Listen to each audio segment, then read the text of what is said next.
নমস্কাৰ প্ৰিয় দৰ্শক, অন্য এটা ভিডিঅ'লৈ মই বনিতা আপোনালোককে স্বাগতম জনাইছোঁ। আশা কৰোঁ আপোনালোক সকলোৱে ভালে আছে। আপোনালোকে ইতিমধ্যে স্ক্ৰীনশ্বট দেখিছে, গতিকে দেৰি নকৰি মই ভিডিঅ'টো প্লে কৰোঁ। আপোনালোকে ভিডিঅ'টো সম্পূৰ্ণকৈ চাই থাকিব। এয়া লোকেল চিকেন লৈছোঁ মই। চিকেনখিনি ভালদৰে ধুই লৈছোঁ। এয়া আলু এটা লৈছোঁ ডাঙৰ চাইজৰ, আৰু এইফালে দেখিছোঁ এয়া জহা কোমোৰা। আজি জহা কোমোৰাৰে লোকেল চিকেন বনাম। আপোনালোকে বনাইছেনে? যদিহে বনোৱা নাই, মোৰ ভিডিঅ'টো চাই ধুনীয়াকৈ বনাব পাৰিব। আৰু এইফালে মাংসত দিয়াৰ কাৰণে কি লৈছোঁ দেখিছে।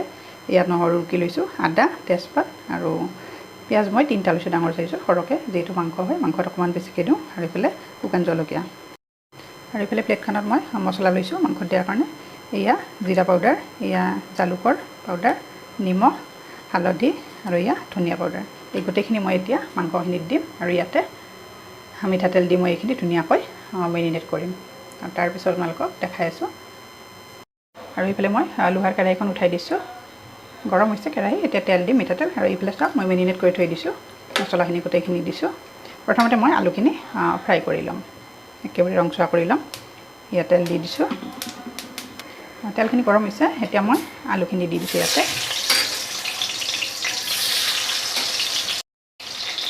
আৰু ইয়াত আলুখিনি একেবাৰে ৰংচোৱাকৈ ভাজি ল'ম মই। আৰু আলুখিনি হৈছে এয়া। এতিয়া মই আলুখিনি ইয়াৰ পৰা কাঢ়ি থৈ দিম, আৰু ইয়াতে এতিয়া মাংসখিনি বনাম।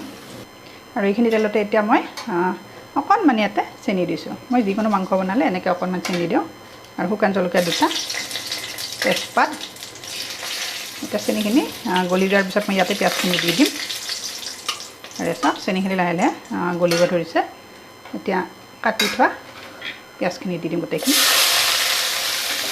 মাংস বনালে সদায় পিঁয়াজ অকণমান সৰহকৈ দিব লাগে, নহয় ন?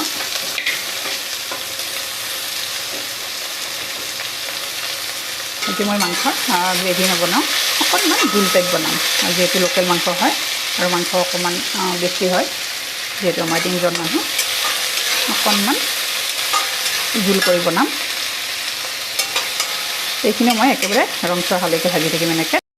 আৰু এতিয়া ইয়াতে মই এয়া গোটা জিৰা দি দিছোঁ, আৰু পাঁচফোৰণ দি দিম। এয়া চাওক মই আগতে দিয়া নাই, আগতে দিলে মানে কি হয়, পিঁয়াজখিনি হোৱালৈকে এইখিনি দহি যায়। আৰু এতিয়া ইয়াতে অকণমান হালধি দি দিম। মাংসত দিছোঁ, তথাপিও পিঁয়াজখিনিটো অকণমান দিছোঁ। লাহে লাহে ৰংচোৱা হৈ আহিছে।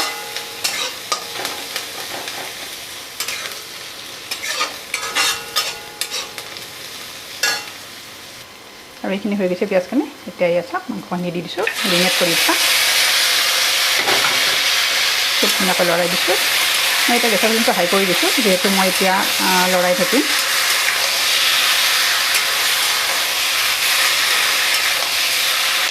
এনেকৈ মাংসত মছলাখিনি আগতীয়াকৈ দিলে মাংসৰ ভিতৰত সোমাই যায়, আৰু মাংসখিনি কালাৰো ধুনীয়া হয়, আৰু অকণমান মাংসখিনি চফ্ট হয়।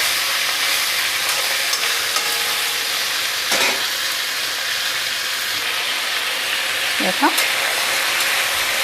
লৰাই আছোঁ, আৰু এতিয়া ইয়াতে মই নহৰুখিনি দি দিম।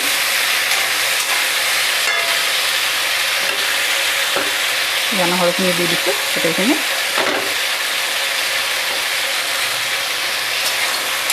আৰু এতিয়া মই ঢাকনি নিদিওঁ, আজি কুকাৰত বনাম, তেতিয়া মাংসখিনি খুব চফ্ট হয়। আৰু যিহেতু লোকেল চিকেন হয়, অকণমান টাইম লাগে, সেয়েহে কুকাৰত দিলে খাবলৈ ভাল হয়, আৰু সোনকালে হয়ও। আৰু এয়া প্ৰায় 10 মিনিট সময় মই এনেকৈ ভাজি দিওঁ। আৰু এয়া মাংসৰ পৰা তেল নিগৰি আহিছে। এতিয়া মই আদাখিনি ইয়াতে দি দিছোঁ। এতিয়া আগতে আদাখিনি দিলে মানে কি হয়, এই গোন্ধটো নাইকিয়া হয়। আৰু এতিয়া ইয়াতে কোমোৰাখিনিও দি দিম মই। ভাজিখিনিৰ পৰা খুব ধুনীয়া এটা গোন্ধ আহিছে।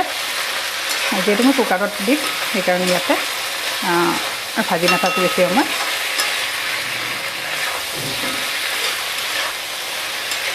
আৰু ইয়াতে এতিয়া মই গৰম মছলা দিম, লং, ইলাচি, দালচেনি পাউডাৰ।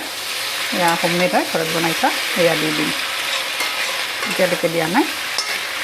আৰু এয়া গোটেইখিনি দি দিছোঁ, আলুখিনিও দি দিছোঁ। অকণমান লৰাই দিওঁ, তাৰপিছত অকণমান পানী দি কুকাৰত দি দিম। এনেকৈ বনালে সোনকালে হয়, আৰু খুব চফ্ট হয় মাংসখিনি।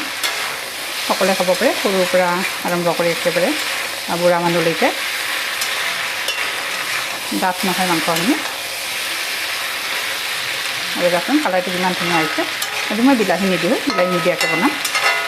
আৰু জহা কোমোৰা দিলে গোন্ধটো খুব ধুনীয়া হয় আৰু আঞ্জাখনো খুব ধুনীয়া মানে টেষ্টি হয়। আপোনালোকে যিসকলে খাই বেছি জানে আৰু যিসকলে খাই পোৱা নাই আপোনালোকে এবাৰ এনেকৈ জহা কোমোৰা আনিলে মাংসত দি বনাই খাব। দি পেলাই মাংসখিনি প্ৰায় 15 মিনিট মই এনেকৈ কম জুইত ভাজিলোঁ। আৰু এতিয়া ইয়াতে গৰম মছলা দি দিম। এয়া হোমমেড হয়। আৰু অকণমান পানী দিছোঁ, নহ'লে মছলাখিনি জ্বলি যাব। এইখিনি লৰাই দি এতিয়া মই কুকাৰত দি দিম।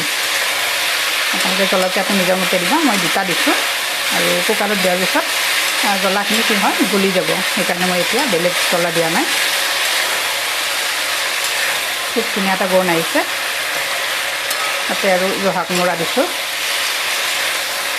একেবাৰে চিম্পুল ৰেচিপি, কিন্তু তথাপিতো আপোনালোকক দেখালোঁ মই কেনেকৈ বনাওঁ জহা কোমোৰা দি। এই পেলাই কুকাৰ ৰেডি কৰি থৈ দিছোঁ। এতিয়া পানী অকণমান দি দিছোঁ, ঠাণ্ডা পানী দিছোঁ, গৰম পানী দিয়া নাই। আৰু অলপ দিম। আৰু এতিয়া এই গোটেইখিনি মই কুকাৰত দি দিম।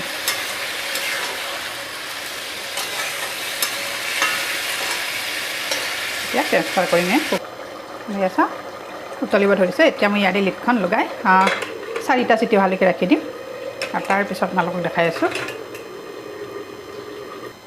আৰু চাওক মই 4টা চিটি দিছিলোঁ। এই চাওকচোন মাংসখিনি আৰু কিমান ধুনীয়া কালাৰ হৈছে। এতিয়া মই ইয়াতে ট্ৰেন্সফাৰ কৰিম কেৰাহীখনত। খুব একেবাৰে স্মুথ হৈ গৈছে, চাওকচোন কিমান ধুনীয়াকৈ সিজি গৈছে। এয়া চাওক মাংস এনেকৈ বনালে সৰু ল'ৰা ছোৱালীয়েও ভাল পায় আৰু বয়সীয়াল মানুহবিলাকো খাই ভাল পায়। এয়া চাওক টুকুৰা টুকুৰ হৈ গৈছে। এতিয়া মই ইয়াতে ট্ৰেন্সফাৰ কৰিম।